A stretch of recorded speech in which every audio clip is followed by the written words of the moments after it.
but it does well. The next one is international independence theories. This is about former colonies, like Kenya was a former colony of the United Kingdom of Great Britain. These former colonies, how can they actually grow without somehow being influenced or being dependent upon their former colonial masters? So for good or for ill, a country like Kenya or Nigeria or Zimbabwe or Uganda, whether you like it or not, your citizens are going to be asking, hey, some of the things we are doing, they are being controlled by the UK or by the US. We are not yet independent. We only have the flag of independence. We are not yet economically independent. Okay, so some of you will know that story very well, and that it is actually hampering your own economic growth. Because, say you grow tea here. You grow tea in Kenya? Well, it's exported to the UK.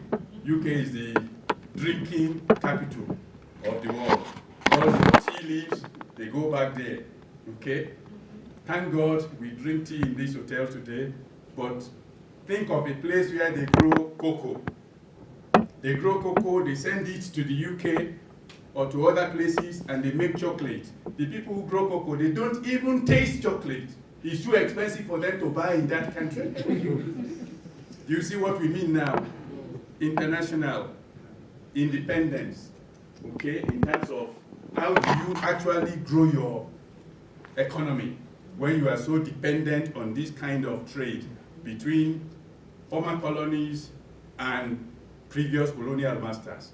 And it's very difficult for national leaders to actually come out of it. But we've seen some countries, they've come out of it. Canada, Australia, the US, these were former colonies, in brackets, of the UK. But see where they are today. Kenya can be there. Uganda can be there. Zimbabwe can be there. Nigeria can be there, if we understand what we are doing. The final set of theories is the one that we call neoclassical counter-revolution theory. This, again, look at your country, you find out that it's an amalgam, a mixture of free markets, public choice or new political economy, and market-friendly approach. Free market simply means let every person, let them buy, make cars in your country, let them make chocolates, let them make handbags for the ladies, let them make wigs for men and women, let them make wristwatches, let them compete. Don't do anything. The market should be able to regulate itself.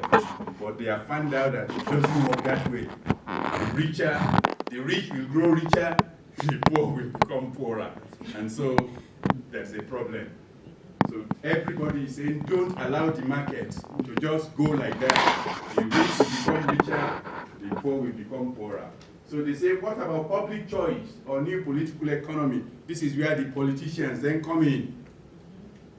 And they say, we will try and wrestle with IMF. We will wrestle with the UK. We want the sanctions to be taken away. We want this. They are paying to our country, all that stuff. But then they discover that politicians, mostly in these countries, in these so-called developing countries, politicians are corrupt. Very, very corrupt. So they get all this money, all this help, and it doesn't help the country. It just makes the country a beggar nation. They go there and get all these loans, and the general population, they're just watching them, and all the loan is being distributed into people's pockets. There is no real growth that should accompany the kind of loans that nations are taking from donor countries. So that's public choice. People are saying we don't want it. It's not really giving us socioeconomic growth as we would like. So a lot of people are now saying the best way to grow your country economically is to adopt market-friendly approaches. That what you do is you let people loose in terms of what we have been talking about. Young people, older people, whoever, open the space let people flourish economically, and then let government intervene and come up with ideas of, we're going to support your business by not taxing you, we're going to give you land, and if you're a young person, we're going to make it possible for you to access loans. That is what we call market-friendly approach. And that is what is up to now in all countries, especially developing countries. This is the approach that they are taking. This is why we are here today.